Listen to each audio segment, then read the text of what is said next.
Ayan, good morning. Papunta na tayo ng Menjola. Nandiyan na si Yorme. So, ito nga yung ang daming mga bandal na ginawa kahapon. Binaboy nila ang Maynila. Ang daming bandal. 4 a.m. pa lang lumabas na tayo ng bahay. At naka-live na si Yorme. So, ang dami sinira. Ayan, basag-basag po yung mga dito sa Center Island. Puro bandal. Binaboy nila ng husto ang Maynila, no? Napaka walang hiya din talaga. Nakiusap na si Yorme na wag silang wag nilang babuyin ito. Ayan, basag na basag. Grabe, ito yung tinumba kahapon, Kitang-kita ko sa live ng media. Ito, ayan. Grabe, ay kabastusan pa yung mga binabandal dito. Grabe yung ginawa nila.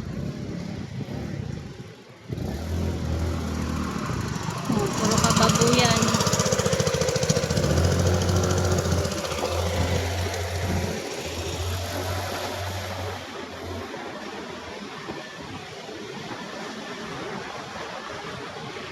Puro bandal. Ayan, ang bastos talaga. Imbes na pinaganda yung Maynila, kinulayan ng boys and babies. Pero itong ginawa nila, masaklap talaga yung ginawa nila kahapon. Dito sa Menjola, lalo na sa Ayala Bridge, sinunog pa nila yung truck. Ito, basag na basag. Grabe, grabe yung ginawa nila.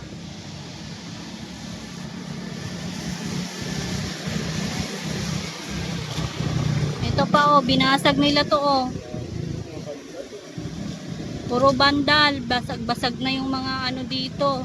Tinumba pa nila yung mga lamppost. Ayan, inayos na ulit ni Kuya, pininturahan na. Saludo po sa DEPW. Nandito rin po ang ayan, nagpintura na sila dito. Inaayos na agad, ni-restore na agad dito, napinturahan na. Grabe, ang bilis. Dito na tayo. Nandiyan na si Yorme. Magdala akong guide. We're still wearing the same shirt from last time.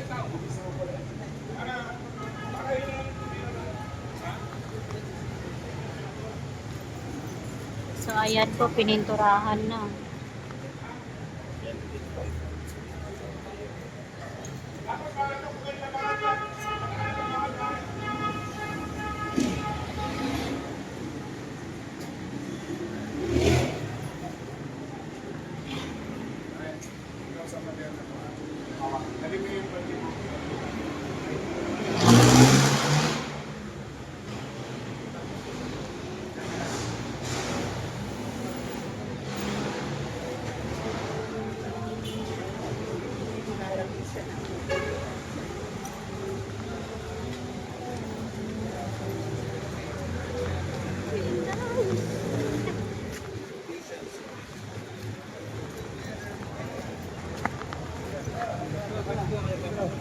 Gusto na kayo.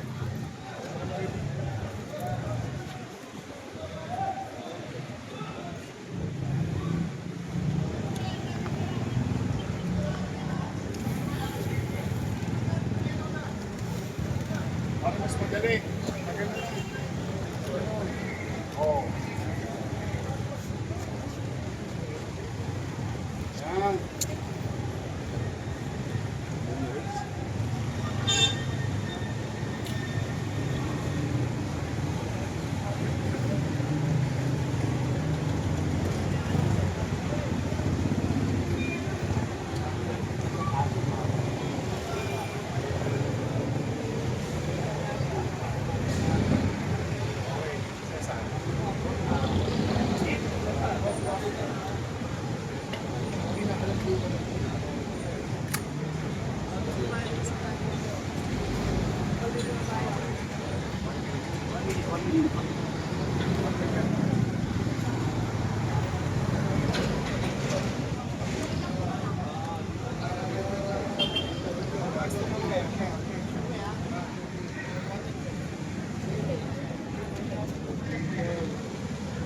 Hindi.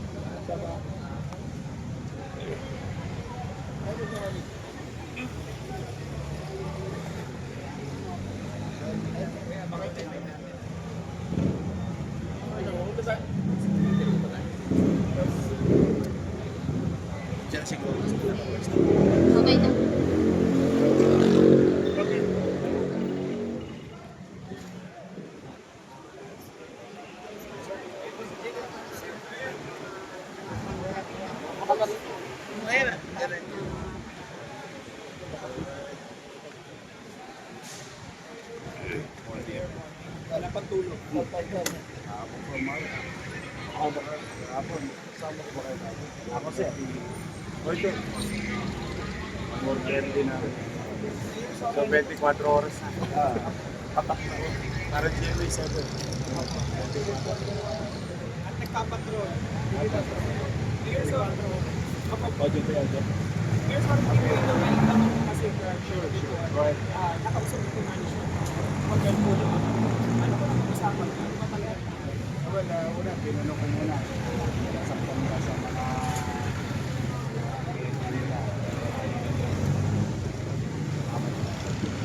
Iba, malis. Iba, now it's being investigated kasi may mga ginamit na molotov. There was a report that initial report lang naman yun. Pero napatunayan na ng bomb squad. Ito pang material. Kasi may mga sinasabi sa Facebook. Kaya lang clear kasi mga videos sa mga Facebook meron na naman may talagang yun daw yung spark. Meron na naman information na binigay sa inyo. Patuloy. Wala na, kahit sino tanongin mong tao. Hindi lang magulo hindi. Ayan. Hindi silang kabahan. Total sila gumawa nila.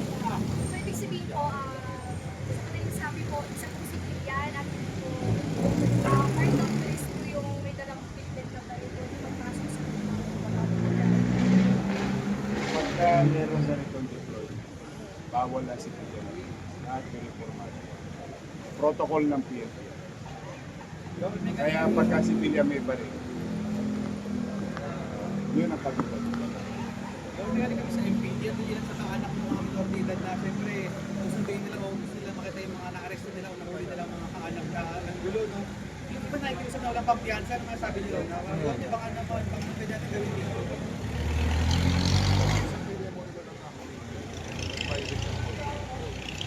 Yung iba gumagamit ng stoplight, iba mga estudyante.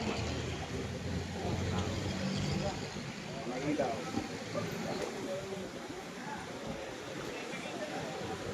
Kung naging mabuti silang magulang, dapat hindi nila pinabayaan yung minor de edad nila ngayon.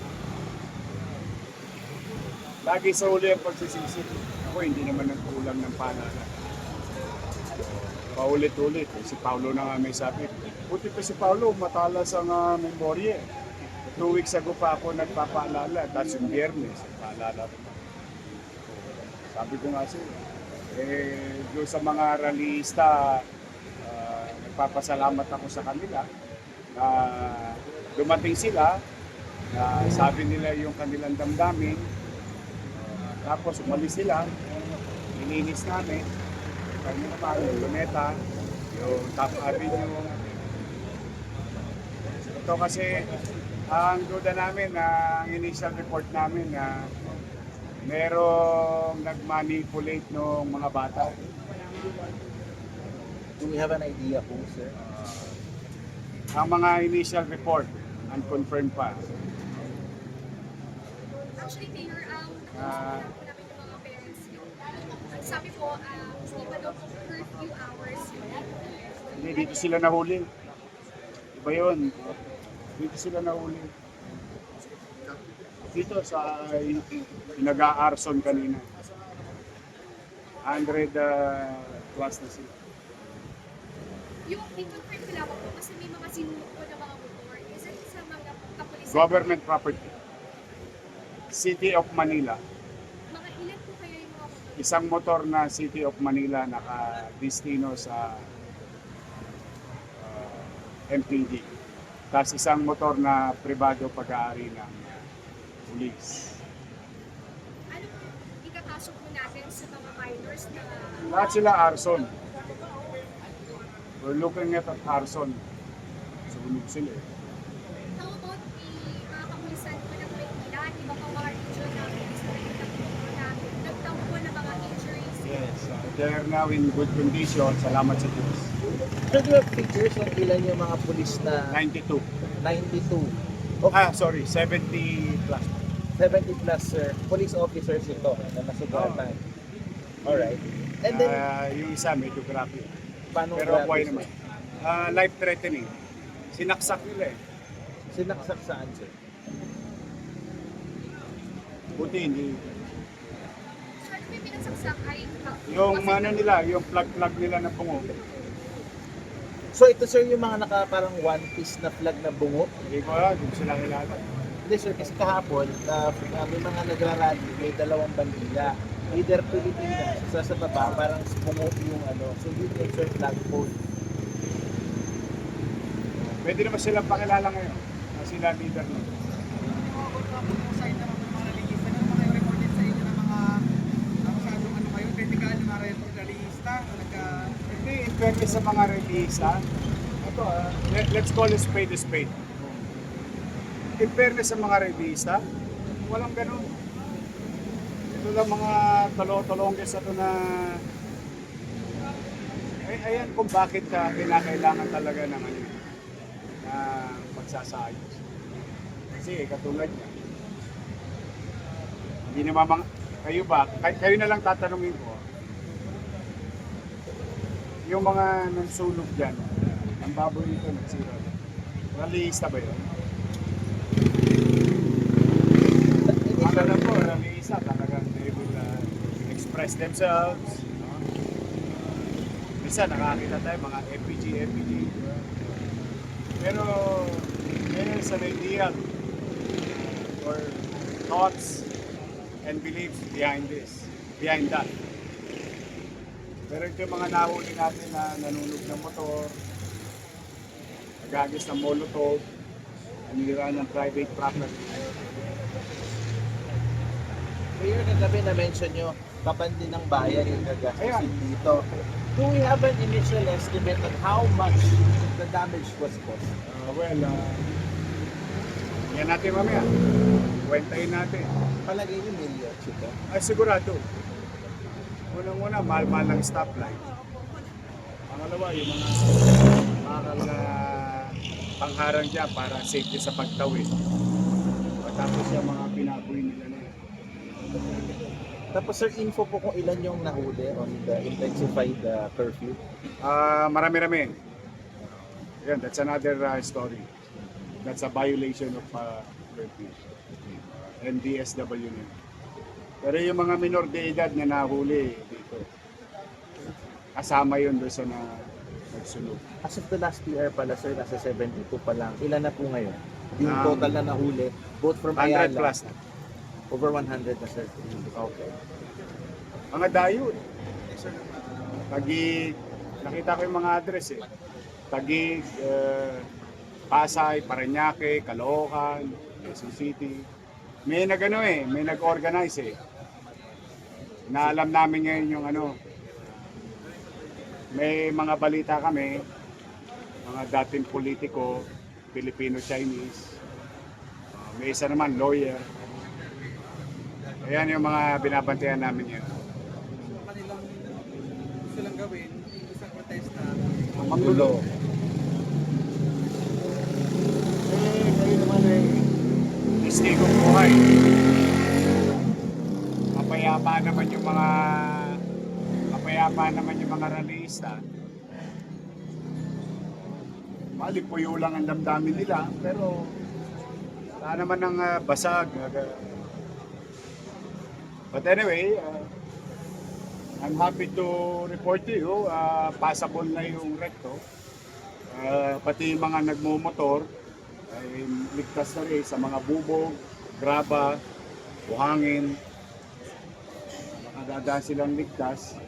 As of kanina, mga pag-alas 12 pasado, madaling araw. So, pinagpahinga lang namin saglit yung iba.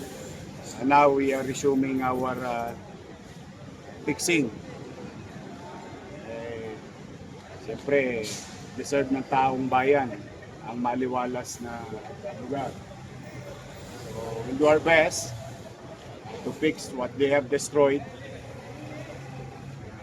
to fix the mess na iniwan nila. Karapatan din ng ibang taong bayan, ang mas maraming taong bayan ang maliwalas. Kaya naman doon sa kagabi, No, bumibili kami ng pagkain ng mga pulis eh, may lumapit sa akin estudyante, nangangamba sila, sa dormitoryo sila dito. Eh, sabi ko, pumanatag kayo. Eh, may nagpapakalat pa na pinapasok ng pulis yung dormitoryo. Nakadrugs yata yun, tamang hinala. Eh, wag ko kayong papaniwala. Kung marami namatay, eh, di sana nakita na ng media. May nakita na ba kayo? Are you sure? O pare-pareho tayo nalaman na wala. Kasi maraming mga... ako feeling ko kasi yung mga nagpo-post na sinusugod sila ng pulis. May namatay. Ito yung mga nanggulo eh. Natatakot ngayon. Defense mechanism na yun eh. Natatakot ngayon na sinisiyasat sila. Kaya gumagawa ng kwento. Kaya nagkakalat ngayon, nagbabiral sa mga chat group. O 30 daw namatay. Wala pa naman tayo nakikita, di ba? Pero, ewan ko I may be wrong. Pero pag may nabalitaan kayo, kwento niyo sa akin. Kaya alam mo, gusto mo bumusta na natin. Oo, we will resume normal. Kaya lamang, gusto namin ibalik sa lalong madaling panahon sa kaayusan yung mga sinira, dinumihan. Sir, briefly, Kaya hindi mo na tayo titigil, although si Paulo nga, ako iba sa inyo, wala na doon, parang receipt nyo. Kapon pa kami ng 4:30 ng umaga, daling araw. 4:30 na rin. Hindi ka pa tutulog? di ba sir? Huwag kang mag-alala. Bali walang tulog. Ang mahirap yung walang gising. Sir, briefly sa bagyo at saka sa mga Ayan. yun na ba ang focus nyo ngayon? Siyempre, yung bagyo naman, tabayanan natin. Kaya ano na tayo ng klase. At for now, ito tayo. Recto, mamaya Top Avenue. Bababoy din yung Top Avenue. Yung UDM, binaboy din nila. Eskwela nila, binaboy nila. Wala tawang pag-iisip. But anyway, nandiyan na yan. Mananagot ang dapat managot. Katulad ng sinisigaw nila. Dapat managot din yung mga taong gobyerno na talipandas. Pero dito, alam mo,